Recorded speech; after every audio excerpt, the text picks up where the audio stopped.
സ്ഥിരം കേൾക്കുന്ന ഒരു ചോദ്യമാണ്, കൃത്യമായിട്ട് രാത്രിയും രാവിലെയും പല്ല് തേക്കുന്നുണ്ട്, എന്നിട്ട് എന്തുകൊണ്ടാണ് ഈ പോട് വരുന്നതും മോണയ്ക്ക് ഇൻഫെക്ഷൻ വരുന്നതും എന്നത്. അതിനുള്ള മറുപടി നമുക്ക് നോക്കാം.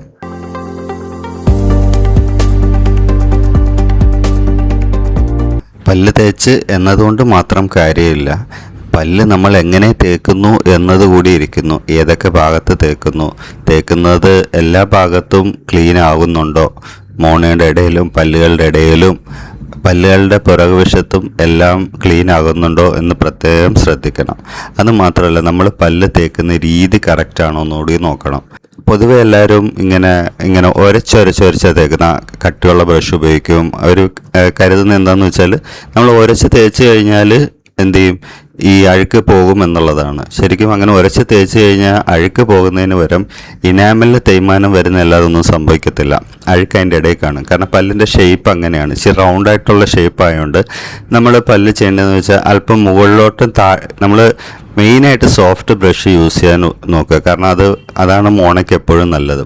അപ്പോൾ ഒരുപാട് ഹാർഡ് ബ്രഷ് യൂസ് ചെയ്യാതിരിക്കുക, സോഫ്റ്റ് ബ്രഷ് യൂസ് ചെയ്യുക. അപ്പം മുകളിലോട്ടും താഴോട്ടുമാണ് പല്ല് തേക്കേണ്ടത്. ആ പല്ലിൻ്റെ ഷേപ്പ് വരുന്ന രീതിയിൽ അല്പം കേർവ് ചെയ്ത് മുകളിലോട്ടും താഴോട്ടും പല്ല് തേക്കണം. അതുപോലെ തന്നെ ഉൾവശത്തും പല്ല് തേക്കണം. എല്ലാ ഭാഗത്തും എത്തിയോ എന്ന് ശ്രദ്ധിക്കുക. അതുകൂടാതെ ഇപ്പോൾ പല്ലിൻ്റെ ഇടയിൽ ഗ്യാപ്പൊക്കെ ഉണ്ടെങ്കിൽ അവിടെ ഇൻ്റർഡെൻ്റൽ ബ്രഷ് നമ്മൾ യൂസ് ചെയ്യണം.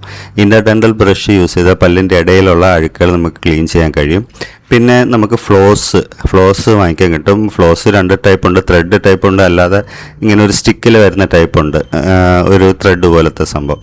അപ്പോൾ അത് നമുക്ക് പല്ലിൻ്റെ ഇടയിലിട്ട് ക്ലീൻ ചെയ്യാം. കാരണം ഇതിൻ്റെ ഇടയിൽ ഫുഡ് കയറി ഇരുന്ന് കഴിഞ്ഞാൽ പല്ലിൻ്റെ ഇടയിൽ പോട് വരും.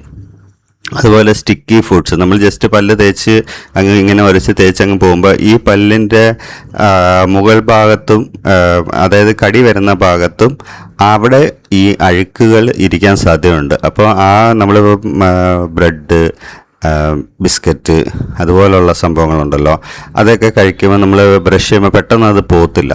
അപ്പോൾ ആ ഒക്ലൂസൽ ഏരിയ എന്ന് പറയും, ആ ഏരിയയിൽ നമ്മൾ നല്ലപോലെ ബ്രഷ് ചെയ്ത് കൊടുക്കണം നിർബന്ധം. അതായത് കുഴി പോലെ ഇരിക്കുന്ന ഏരിയ ഒക്കെ ഉണ്ടല്ലോ, അവിടെയൊക്കെ നല്ലപോലെ ബ്രഷ് ചെയ്ത് കൊടുക്കണം.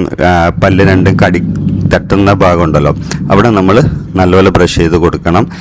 പിന്നെ അതുപോലെ പല്ലിൻ്റെ പുറകുഭാഗം, ഉൾഭാഗമൊക്കെ പ്രത്യേകം ശ്രദ്ധിക്കേണ്ടതാണ്. ഉൾഭാഗം പലരും വിട്ടുപോകുന്ന ഒരു സംഭവം. അതായത് പ്രത്യേകിച്ചും വായിലെ താഴത്തെ പല്ലിൻ്റെ ഫ്രണ്ടിലെ ഉൾഭാഗമൊക്കെ ഒരുപാട് പേരും വിട്ടുപോകുന്നതാണ്. നമ്മൾ ഇവിടെ പല്ല് ക്ലീൻ ചെയ്യാൻ വരുമ്പം ഒരുപാട് പേരുടെയും നമുക്ക് പല്ലിൻ്റെ അടിയിൽ അഴുക്ക് കാണാറുണ്ട്. അപ്പോൾ അതൊക്കെ ശ്രദ്ധിക്കണം. പല്ലിൻ്റെ പുറകുഭാഗം ശ്രദ്ധിക്കണം.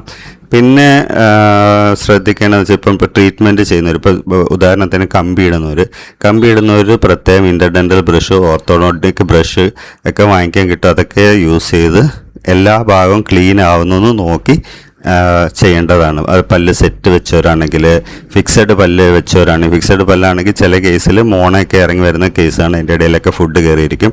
അപ്പോൾ അതിനായിട്ടുള്ള ബ്രഷുകൾ നമുക്ക് വാങ്ങിക്കാൻ കിട്ടും. ഇൻ്റർഡെൻ്റൽ ബ്രഷ്, അങ്ങനെയുള്ള ബ്രഷുകളൊക്കെ കിട്ടും. അപ്പോൾ അതൊക്കെ യൂസ് ചെയ്ത് ക്ലീൻ ചെയ്യണം. അപ്പോൾ നമ്മൾ എങ്ങനെ ബ്രഷ് ചെയ്യുന്നു എന്നതിലാണ് കാര്യം. അതുകൂടാണ്ട് രാവിലെയും രാത്രിയും ബ്രഷ് ചെയ്യണം. ഇപ്പോൾ രാവിലെ ബ്രഷ് ചെയ്താൽ പിന്നെ നമുക്ക് ഫ്രഷ്നെസ് കിട്ടും. രാത്രി ബ്രഷ് ചെയ്ത് കഴിഞ്ഞാൽ നമ്മുടെ ഉള്ളിൽ വായിനകത്തുള്ള അത്രയും ഒരു ദിവസം കഴിച്ച് കംപ്ലീറ്റ് ക്ലീൻ ആവും. അപ്പം നൈറ്റ് ബ്രഷിങ്ങും കൂടി ഇമ്പോർട്ടൻ്റ് ആയിട്ട് കാണണം. നൈറ്റ് ബ്രഷിങ് ചെയ്യണം, മോർണിംഗും ബ്രഷ് ചെയ്യണം. ഓക്കെ, അപ്പം ഇങ്ങനെയുള്ള കാര്യങ്ങളൊക്കെ ശ്രദ്ധിച്ചു കഴിഞ്ഞാൽ തന്നെ ഒരുപാട് ഗുണം ഉണ്ടാവുന്നതാണ്. Thank you.